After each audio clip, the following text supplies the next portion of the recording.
Ya, assalamualaikum warahmatullahi wabarakatuh. Selamat gini hari, saudara-saudara sekalian. Apa namanya? Kembali lagi di video asistensi. Apa namanya? Untuk video yang asistensi ketujuh ini, itu kita akan membahas mengenai kuliahnya Pak Dewa yang kuliah PI ke 5 ya artinya. Itu mengenai bonus demografi dan human capital di Indonesia. Sini gue bakal kayak apa ya? Kayak membahas poin-poin penting aja. Kalau misalnya teman-teman nonton atau baca kembali dari bahan kuliahnya itu lebih banyak di isu-isunya. Jadi gua mungkin banyak menekankan isunya lagi yang cukup penting untuk dibahas dan juga dipahami.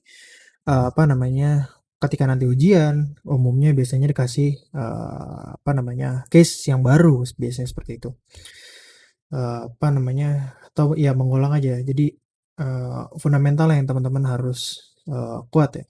Apa apa sih yang jadi masalah gitu kan? Terus apa sih yang apa namanya harus jadi perhatian gitu kan. Nah, mungkin kalau misalnya di beberapa bagian gimana sih cara menghitungnya gitu kan kayak cara menghitung pengangguran dan lain sebagainya. Kayaknya kemarin udah ya. Nah, eh mengenai kependudukan, kenapa sih kependudukan itu jadi penting? Gitu kan.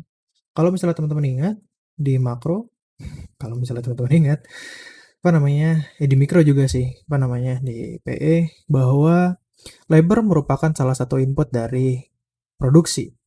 Gue juga sudah bahas di video-video sebelumnya di mana ketenaga kerjaan itu merupakan faktor yang penting untuk apa namanya menentukan produktivitas dari sebuah perekonomian. Nah, eh, kalau ngomongin ketenaga kerjaan, asalnya dari mana? Asalnya dari penduduk, begitu kan? Nggak mungkin nggak ada penduduk tiba-tiba ada tenaga kerja. Goib. Nah, isu itu yang mengiringi kependudukan itu kemarin kita juga sudah sempat bahas mengenai kelahiran, fertility, kematian, mortality, dan juga perpindahan. Itu kan jadi apa namanya migrasi dan lain sebagainya.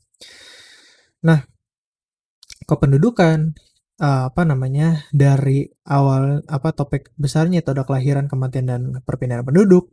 Terus kemudian ada kayak sub pembahasannya itu ada mengenai kuantitas dari penduduk, ada juga dari kualitas. Nah, kembali ke masalah si produktivitas. Ketika kita ngomongin sebuah perekonomian untuk memproduksi seberapa produktif sebuah perekonomian, gitu kan? Gimana sih cara bisa memproduksi atau ya memproduksi output lebih banyak? Iya, dengan punya labor lebih banyak misalnya, atau punya labor yang lebih berkualitas, ya kan? Per satu labornya jadi lebih produktif. Ngomongin kuantitas, itu ada pembahasan mengenai laju pertumbuhan, terus juga jumlah dari penduduk itu sendiri, komposisi dari penduduk, ya wanitanya berapa, prianya berapa, terus kemudian umurnya bagaimana, gitu kan, persebarannya bagaimana. Kalau di Indonesia kan kemarin hampir 60%, hampir 56% sekian yang dari BPS itu dibilang banyaknya di Jawa, gitu kan. Jawa yang relatif kecil dibandingkan dengan pulau-pulau lainnya, pulau besar lainnya, punya penduduk yang lebih banyak daripada pulau-pulau lainnya gitu kan. Di Sumatera itu something 20 atau 30% seingat gue. Terus kemudian ya artinya sisanya tersebar di ya, Bali, Kalimantan, Sulawesi, dan juga Papua gitu kan. Artinya uh, kurang menyebar sih bisa dikatakanlah seperti itu ya. Banyak kan di Jawa. Nah, kemudian kualitas dari penduduk itu sendiri bisa dilihat dari apa aja indikatornya pendidikan, gitu kan. Nah, seberapa terdidik sih gitu kan. Ya, kita tidak ngomongin kualitas pendidikannya dulu, cuma ya katakanlah level dari pendidikannya. Berapa orang yang sudah lulus SD, berapa orang yang mentoknya cuma nyampe SMP, berapa orang yang bisa berkesempatan untuk apa namanya menikmati pendidikan tersier. Kemudian kondisi kesehatannya bagaimana gitu kan. Apakah fasilitas kesehatan itu mudah apa ya, dikonsumsi gitu kan. Apakah relatif murah? Apakah orang-orang miskin bisa mengakses apa namanya layanan kesehatan dan lain sebagainya. Dan juga karakter cukup sulit ya ini untuk ngomongin karakter ya.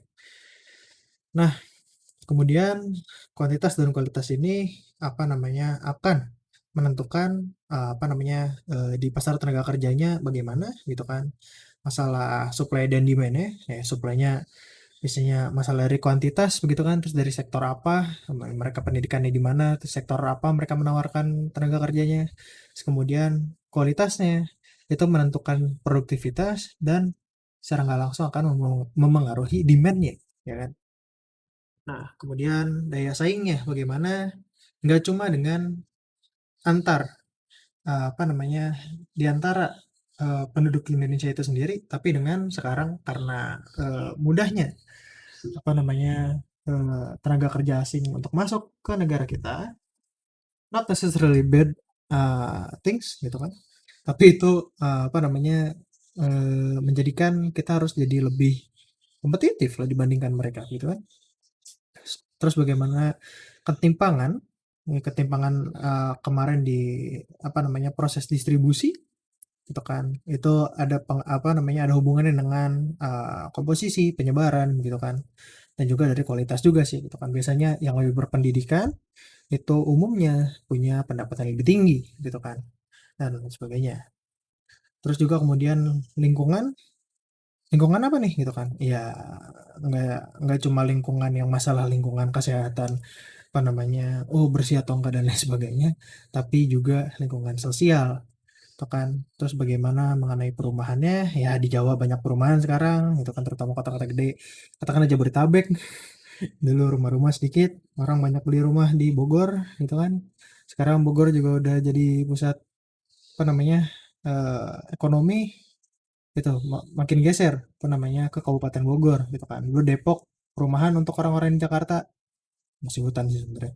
Terus kemudian sekarang geser apa namanya, Depok jadi ini juga, jadi apa namanya, eh, pusat bisnis lah, pusat perekonomian. Nah, perumahannya geser lagi ke yang lebih pinggir, Pak Cibinong, Citayam, gitu kan. Terus kemudian apa namanya, ada isu lainnya, itu isu ekonomi, sosial, dan politik lainnya yang akan dibahas. Apa namanya, yang dipengaruhi lah oleh kuantitas dan kualitas dari si penduduk. Nah, kondisi ini, kondisi ini itu dapat memengaruhi dari ini lagi. Tuh, itu. Padahal udah ada panahnya. Apa namanya? Dimana ketika kita ngomongin, oh pendidikan, kesehatan, lingkungan, perumahan, ketimpangan, isu sosial, ekonomi, itu bisa memengaruhi masalah kelahiran, tingkat kematian, dan perpindahan penduduk. Sebagai contoh, misalnya ya, perpindahan nih misalnya, isunya ekonomi bisa jadi. Oh, karena di kota A itu mendapatkan pekerjaan relatif lebih mudah misalnya, atau lebih menjanjikan pendapatannya. Karenanya, orang-orang akan berpindah ke kota A. Kalau misalnya politik di daerah B itu tidak stabil, banyak kerusuhan, itu kan kemungkinan orang-orang akan pindah dari kota B. Kemudian, apa namanya, masalah ekonomi, ketimpangan, lingkungan sosial, perumahan, terus katakanlah apa nih, kesehatan, pendidikan, itu bisa memengaruhi masalah total fertility rate. Biasanya ketika melalui dari penelitian-penelitian yang udah dilakukan, mungkin kalau teman-teman ada yang mau baca-baca bisa hubungi gue apa namanya, kemarin gue skripsi sempat nyari-nyari itu. Umumnya ketika pendapatan itu meningkat, pendidikan itu meningkat, biasanya biasanya ya ada trennya itu, tingkat kelahirannya itu menurun. Jadi keluarga yang lebih, apa ya, katakanlah lebih kaya, lebih terdidik, itu akan punya anak yang relatif lebih sedikit, biasanya seperti itu. Dan tingkat kematian dari anak-anaknya, atau apa namanya, probability dari kematian anaknya ya, waktu masih bayi gitu kan, atau dalam kandungan, keguguran, atau misalnya nah kita ngomongin life expectancy juga, itu lebih tinggi. Eh, maaf, apa namanya, life expectancy-nya lebih tinggi, probabilitas kematiannya itu lebih rendah. Itu kenapa? Karena bisa mengakses fasilitas dan layanan kesehatan, itu kan, dengan pendidikan lebih tinggi, anaknya harus dijagain gitu kan, apa namanya, ya bisa merawat dengan lebih baik seperti itu kan. Terus juga dengan kemampuan ekonomi yang lebih baik, itu apa namanya bisa memenuhi kebutuhan dari anak tersebut dengan lebih optimal. Nah, ini apa kemarin juga harusnya udah dibahas, makanya gue tulis callback di sini.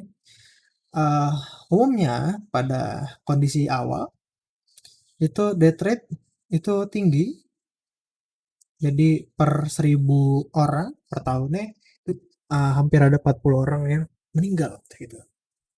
Hampir berapa tuh? 4% kira-kira tingkat kematiannya.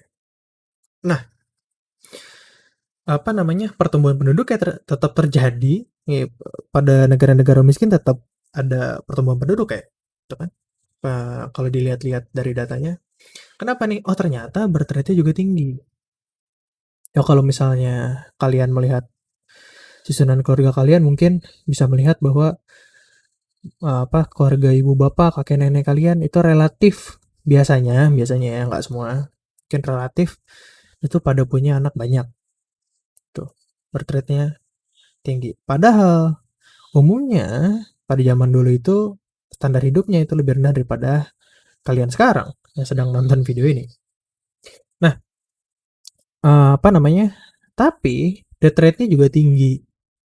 Mungkin kakek nenek kalian atau misalnya apa namanya? Ya mak bapaknya kakek nenek kalian gitu kan.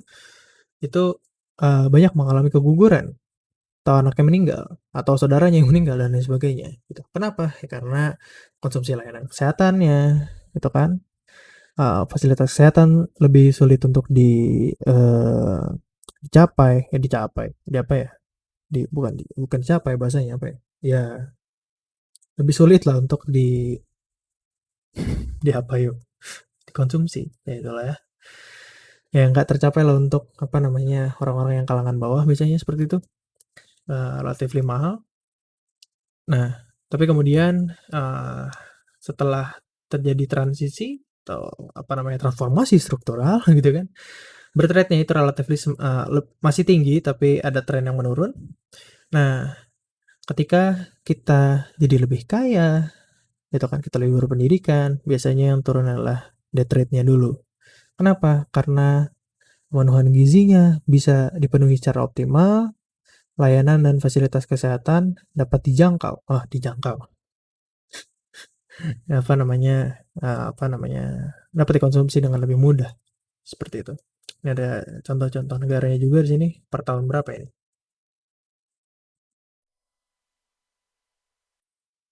Kemudian apa namanya, kalau misalnya semakin berapa namanya berkembang negaranya, ya kan, makin berkembang itu death rate itu ada ya turunnya sampai ini ya, apa namanya ada batas minimum begitulah. Dia diminishing, ya, penurunannya diminishing. Kemudian birth rate-nya mulai menurun, gitu kan. Nah, kalau kita melihat di Indonesia sampai dengan 2020, walaupun nih datanya itu seingat gue 2000 berapa nih? Per 2012, per 2015, lupa gue. Per tahun berapa ini? Apa namanya? Tapi kita lihat juga ada proyeksinya di sini. Eh untuk penduduk yang usia produktif itu masih apa ya? Dominan di Indonesia. Bahkan peningkatannya ini cukup drastis nih kan dari 80 sampai dengan 2020 cukup apa namanya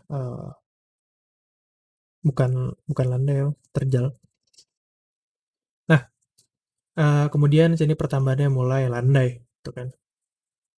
Nah, apa namanya penduduk usia 0 sampai 14 tahun sini meningkat gitu kan terus kemudian cukup menurun.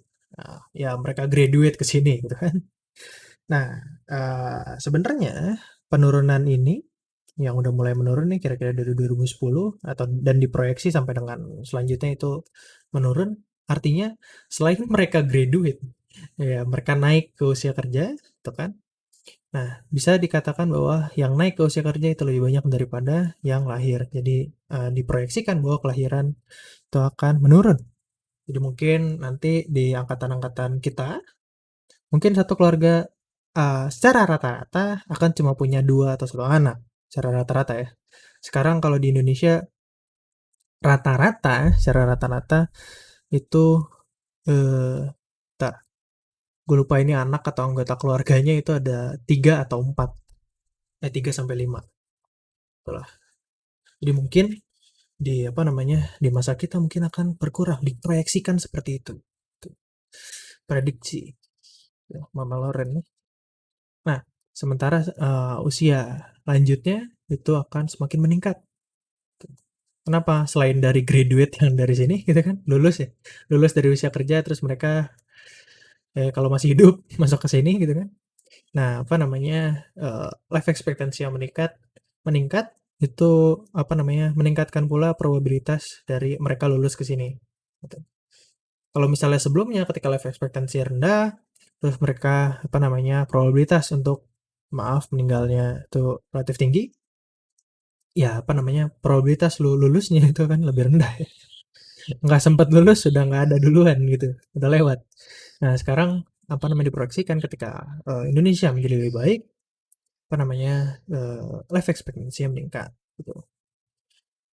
Nah, kalau ngomongin kurva yang seperti ini dan juga kita lihat, oh di Indonesia, apa namanya, di apa namanya, didominasi oleh penduduk usia produktif, itu muncul kembali pembahasan mengenai bonus demografi. Bonus demografi itu apa? Akselerasi pertumbuhan ekonomi yang dihasilkan dari penurunan fertilitas dan mortalitas, jadi fertilitasnya turun, kematiannya menurun, serta perubahan struktur umur penduduk. Nah, ini kurang jelasin, tapi maksudnya struktur umurnya gimana? Ya, jadinya penduduknya banyak yang ada di usia produktif. Bukan ada yang bilang bahwa perbandingannya antara usia produktif dengan usia non-produktif itu 2:1 katanya, setidak-tidaknya. Melihat keuntungan ekonomi, makanya bonus demografi juga dikatakan sebagai dividen demografi, itu dari perbandingan antara konsumen efektif, efektif consumers, dan produser atau pekerja efektif. Jadi ketika semakin banyak penduduk yang usianya produktif, semakin banyak penduduk yang apa namanya bekerja, itu akan menjadi produsen kan gitu kan. Akan menjadi konsumen gitu kan ketika punya pendapatan. Nah, potensi kalau dilihat dari sektor demografi, potensi di Indonesia itu gimana? Ada size momentum, tenaga kerja yang banyak, outputnya bisa makin banyak, ya kan? Kita bisa jadi negara yang lebih produktif lagi dengan semakin banyaknya orang yang bisa bekerja gitu kan. Kemudian income dan demand ketika iya penduduk ini berpendapatan itu kan ya mereka bisa melakukan konsumsi. Makanya tadi ada konsumen efektif. Mana penduduk seproduktif yang produktif, kalau nggak produktif atau mereka tidak berpendapatan ya, akan memiliki pendapatan dan melakukan permintaan dan menggerakkan roda perekonomian. Selain dari permintaan, ketika mereka ini produktif, punya pendapatan, setelah konsumsi ada sisa duit kan, ada peningkatan tabungan. Ketika mereka menabung, itu membuka peluang sebenarnya untuk melakukan investasi itu kan. Kalau misalnya teman-teman ingat di pengantar ekonomi 2 itu ada pembahasan mengenai non-amble funds gitu kan. Itu kan asalnya dari simpanan. Kemudian pemuda, apa maksudnya? Iya, apa namanya ketika lu masih muda biasanya masih banyak tenaga gitu kan, kreativitas, inovasi, dan juga masih banyak tenaga gitu, apa namanya kerjanya masih bagus, harusnya seperti itu. Jadi, apa namanya, di golongan penduduk yang, apa namanya, struktur umurnya itu muda, itu seharusnya apabila dimanfaatkan dengan baik, itu bisa, apa namanya, meningkatkan produktivitas dari perekonomian tersebut. Beberapa isu dari kondisi demografi, terutama di Indonesia sekarang, itu adalah kuantitas penduduk usia kerja, itu apakah sedikit, apakah banyak, kualifikasinya bagaimana, karakteristiknya seperti apa. Kalau di Indonesia sekarang bisa dilihat artinya banyak, itu kan. Kualifikasinya bagaimana? Apakah pendidikan mereka sesuai dengan apa yang diminta oleh perusahaan? Apakah sudah cukup terdidik? Punya skill atau enggak? Karakteristiknya bagaimana? Bagaimana usianya? Apa namanya? Gendernya? Terus tinggal di mana? Dan lain sebagainya, gitu kan. Apakah punya kualifikasi atau kemampuan yang dibutuhkan untuk masuk ke dunia kerja? Nah, eh, ada juga masalah selain, di kuantitas juga sih, apa namanya, ketika kita punya kuantitas pekerja yang banyak, apakah peluangnya juga sebanyak itu? Atau malah, mereka cuma jadi beban aja karena penduduk usia kerjanya banyak tapi nggak ada lapangan pekerjaan, gitu kan. Terus kemudian ada job mismatch, kurang atau lebih kualifikasinya. Jadi, yang biasa jadi fokus adalah mengenai kurang kualifikasi, jadi kita kurang, apa namanya, ya skill atau apa namanya, pendidikan ya kurang untuk, mendapatkan sebuah pekerjaan, atau ketika kita sudah di pekerjaan itu ternyata, tidak optimal, produktivitasnya tidak maksimal karena kurang, ya kurang kualifikasi. Tapi ada juga masalah di job mismatch ketika over qualified. Kenapa? Karena kalau misalnya kita ngomongin secara ekonomi, sebenarnya ketika kita menempuh pendidikan, itu sebenarnya kita sedang berinvestasi, gitu. Kita meluangkan waktu, tenaga, dan modal untuk produktivitas atau return-nya, pendapatan kita di masa yang akan datang itu jadi lebih tinggi gitu kan dari sisi tenaga kerjanya. Tapi ketika overqualified, artinya lu udah capek-capek sekolah gitu kan. Terus lu udah capek-capek apa namanya, nulis tesis, skripsi gitu kan, capek tugas kuliah, bayar lagi kan. Ternyata nggak butuh gitu. Jadi merupakan investasi yang bisa dikatakan berlebihan lah gitu. Itu juga jadi isu sebenarnya. Jadi harus sesuai dengan ya permintaannya juga, gitu kan. Apakah pendidikannya sesuai? Tuh. Ya misalnya dari sisi apa namanya perusahaan yang mintanya pendidikannya bisa ini, skillnya apa, kualifikasinya apa, gitu kan. Kami minta yang bisanya bahasa Inggris. Tapi yang muncul adalah orang yang bisa bahasa Afrika. Afrika Selatan tuh punya berapa belas bahasa, pusing. Katakanlah seperti itu. Nah, kan nggak sesuai skill atau pendidikannya ya, gitu kan. Atau misalnya yang diminta adalah pendidikan dokter, tapi yang ada pendidikan ekonomi. Wah, pusing. Beda lagi kan. Nah, ini juga menjadi isu. Terus juga terdapat beberapa keterampilan yang umum diminta oleh industri, kayak ya sekarang biasanya berbahasa Inggris, kita kan memiliki kemampuan apa namanya mengolah atau menggunakan Microsoft Excel. Biasanya kalau lagi lihat apa namanya lapangan lowongan kerja bisa gitu. Berpenampilan menarik, wanita, usia bla bla bla sama dengan bla bla bla, mahir menggunakan Excel dan lain sebagainya. Terjadi pula pergeseran sepanjang waktu dan juga antara jenis atau lapangan pekerjaan. Jadi ada perbedaan nih antara katakanlah skill yang diminta tahun 2010 dan 2020. Skill yang diminta nanti waktu zaman kita sudah masuk ke dunia kerja. Ntar lagi sih. Ayo loh. Nah, apa namanya? Ya, pertanyaannya adalah apakah Indonesia, ya, apakah kita punya apa namanya? Apa yang diminta dari kita gitu kan, apa yang diekspektasikan dari kita. Dan juga antar jenis atau lapangan pekerjaan. Di antara satu lapangan pekerjaan dan lain sebagainya dan jenisnya, itu lu punya skill yang dibutuhkannya itu berbeda. Biasanya katakanlah untuk manajerial itu dibutuhkan keterampilan untuk apa namanya, ya bekerja dalam kelompok gitu kan, terus apa namanya, berpikir kritis, eee, tapi skill apa namanya, technical skill-nya itu tidak diperlukan, bukan tidak diperlukan sih, tidak dominan diperlukannya. Nih di manajemen ini waktu dibahas di pengantar bisnis dan pengantar manajemen. Ini merupakan salah satu isu yang gue sebenarnya cukup suka mengenai perempuan yang tidak masuk ke pasar kerja, jadi apa namanya, partisipasi wanita di labor force, itu katanya menurun. Nah, ini bisa kita lihat dari 2 sudut pandang, dan juga kita harus tahu dulu apa penyebabnya, sehingga kita bisa bilang bahwa ini itu buruk atau ini, merupakan fenomena yang baik.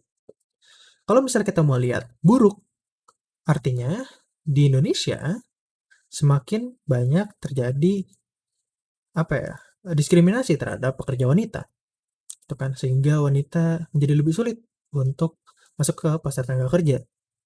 Tidak cuma masalah pekerjaannya yang nggak menerima wanita, bisa jadi dari tekanan sosialnya, di mana, "Hei wanita tidak bekerja," gitu. sehingga akhirnya mereka memutuskan untuk jauh bekerja. Bisa jadi seperti itu kalau kita mau suzon, itu kalau kita mau berpandangan yang buruk. Kalau kita lihat dari apa namanya point of view yang positif, dengan apa namanya tradisi di Indonesia atau kondisi sosial di Indonesia yang umumnya ya, apa namanya seorang ibu itu apa namanya mengurus anak dan mereka mengedepankan anaknya daripada pekerjaannya. Jadi ketika mereka sudah punya anak, maka biasanya ya udah deh gue nggak usah kerja aja, gue lebih sayang sama anak gue daripada sayang sama kerjaan. Nah kemudian apa namanya si tingkat partisipasi wanita yang menurun ini menggambarkan bahwa karena kondisi yang lebih baik, pendapatan suaminya itu sudah bisa mencukupi dari kebutuhan rumah tangganya. Makanya ada beberapa tulisan yang bilang bahwa biasanya pada masa krisis malah participation rate dari wanita itu relatif lebih tinggi. Kenapa? Karena ketika suaminya sudah tidak bisa memenuhi apa namanya kebutuhan, jadi apa namanya nafkahnya sudah tidak memenuhi kebutuhan rumah tangga, sehingga istrinya juga harus bekerja. Yang mana terpaksa, bukan karena dia memang mau atau apa namanya secara sukarela. Jadi kalau misalnya kita mau, misalnya kalau teman-teman lagi ikut forum dan lain sebagainya, terus apa namanya ada yang berargumen mengenai bahwa ini baik atau ini buruk gitu. Eh, kita harus tahu dulu dia punya dasar apa untuk bisa bilang itu baik atau buruk. Nah itu adalah dua kemungkinan ya. Di Indonesia terjadi yang mana? Jujur gue nggak tahu. Jadi perlu dicari lebih lanjut ya. Mungkin ini kalau teman-teman tertarik gitu untuk jadikan topik penelitian atau lain sebagainya, boleh nih mengenai apa namanya partisipasi wanita di labor force, angkatan kerja. Nah, ini proyeksi dengan asumsi tingkat pengangguran saat ini ya, dari lembaga demografi pastinya dari Padewa. Ini tahun 2025 kan ada 5 juta penganggur berpendidikan SLTA dan lebih dari 1 juta yang berpendidikan perguruan tinggi.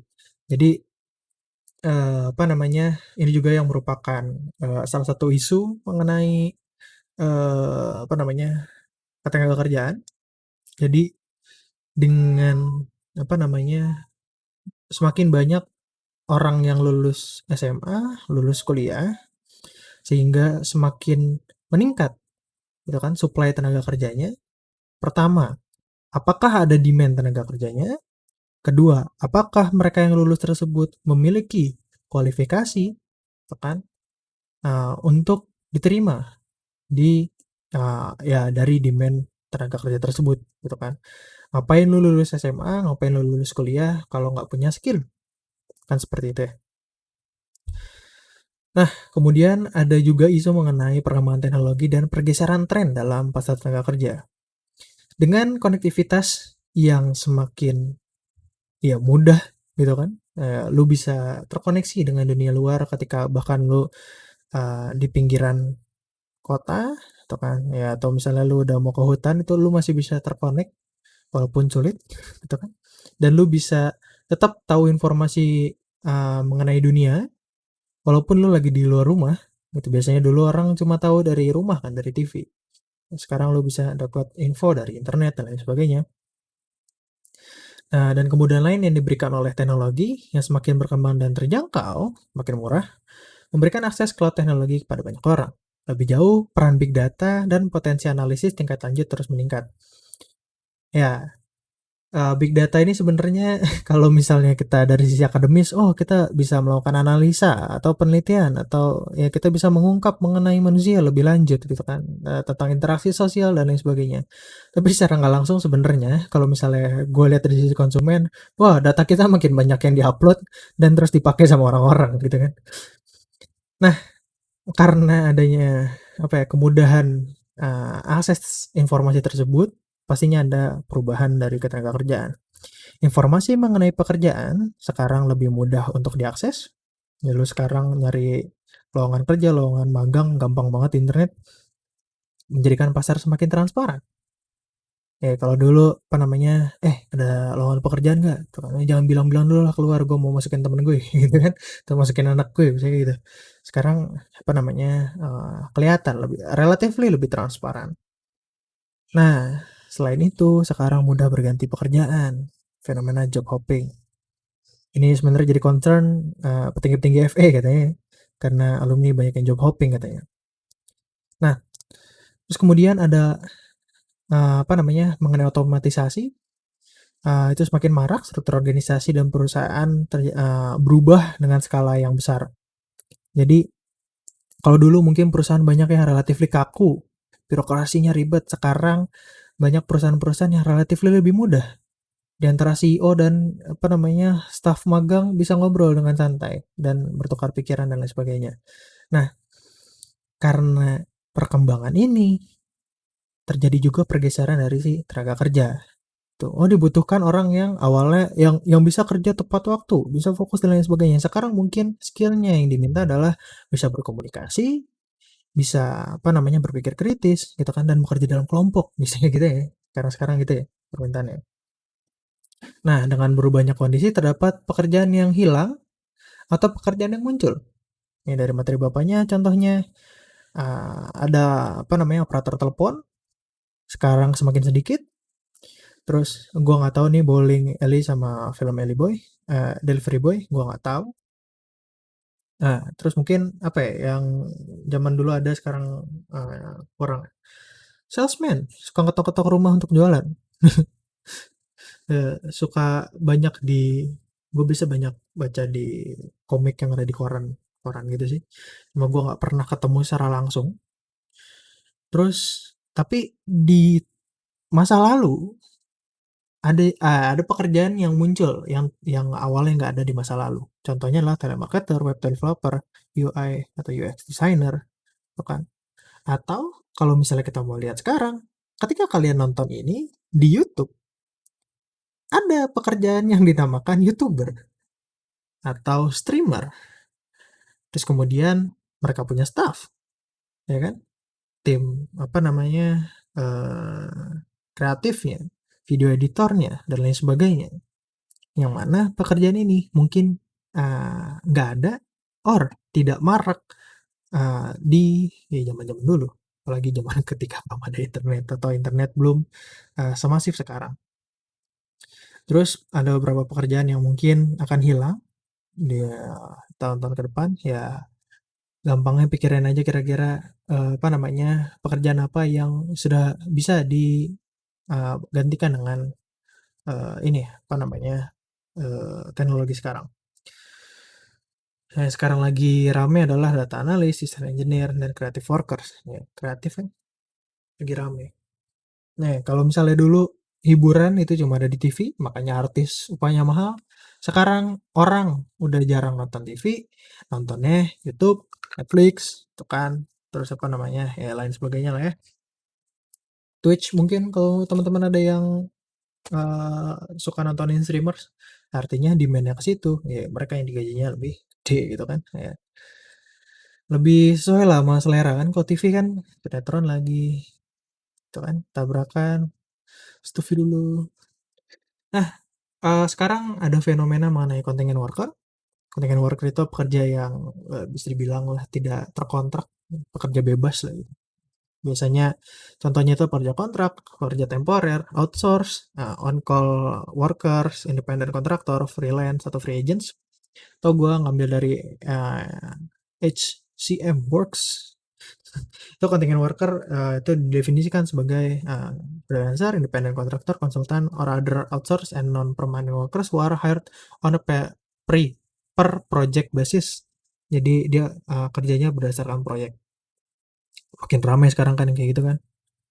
Ya mungkin gue hitungannya juga merupakan seorang contingent workers pada beberapa kesempatan. Mungkin teman-teman juga ada yang seperti itu ya.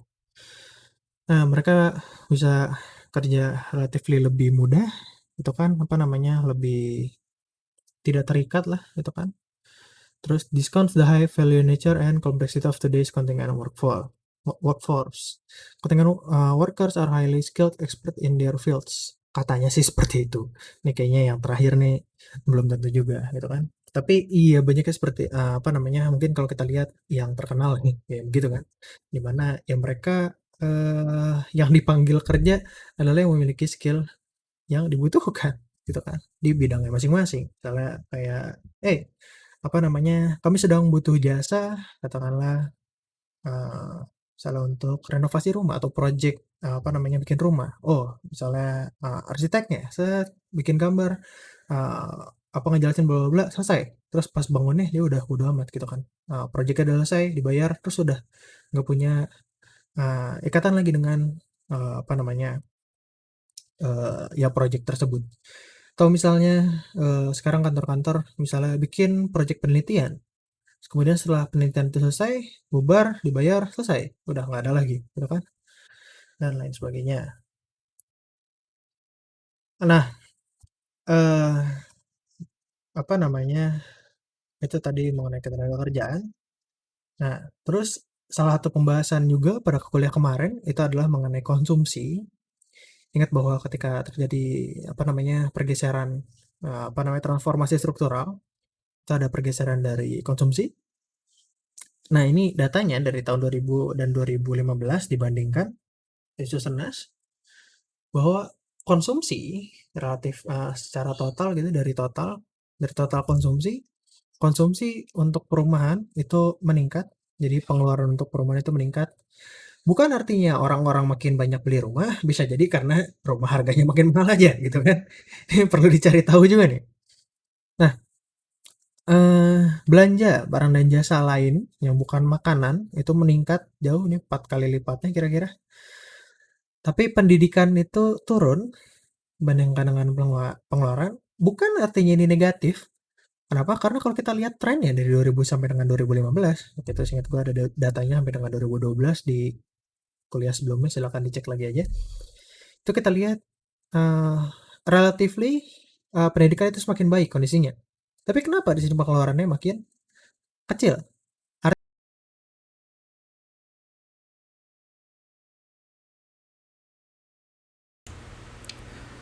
Yuk, sorry tiba-tiba mikrofonnya putus. Mungkin ada pergantian audio, bla bla bla. Sorry ya.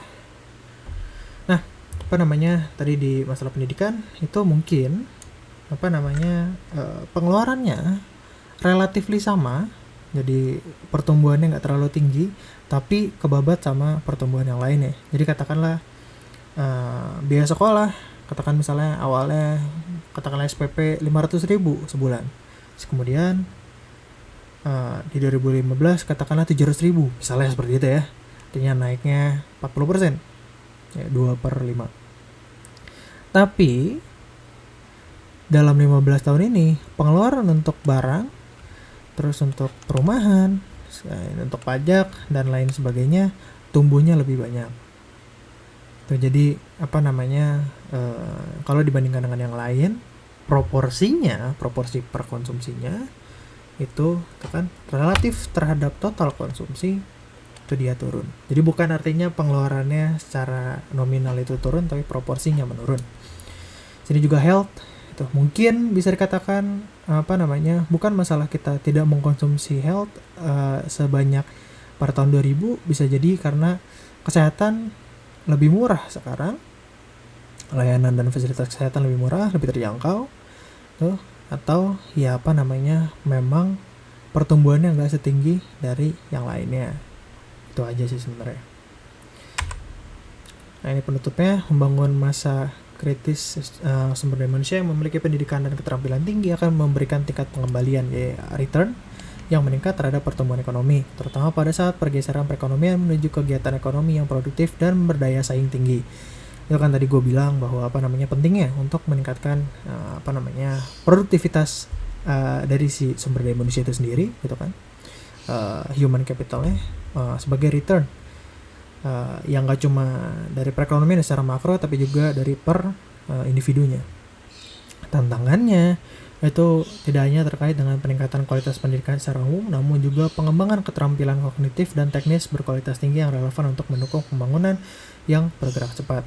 Jadi tadi udah banyak isu-isunya gitu kan, dan dari masalah si permintaan ketenaga kerjaannya, terus apa aja yang apa namanya jadi concern dan juga dapat apa namanya, eee, apa ya, jadi salah satu faktor gitu kan yang menentukan apakah lu itu merupakan tenaga kerja yang berguna gitu kan, yang dicari atau tidak, itu juga masalah jenis pekerjaannya. Nah, itu lo akan membutuhkan keterampilan kognitif dan teknis yang tinggi gitu kan, apa namanya, yang mana sesuai. Jadi eh, apa ya, kayak nyari jodoh sih jadinya. Apakah lu merupakan orang yang gua cari, apakah lu merupakan orang yang tepat untuk pekerjaan ini, kan seperti itu. Nah, begitu aja untuk apa namanya video kali ini, semoga bermanfaat. Apa namanya, sampai jumpa di video selanjutnya. Terima kasih. Wassalamualaikum warahmatullahi wabarakatuh.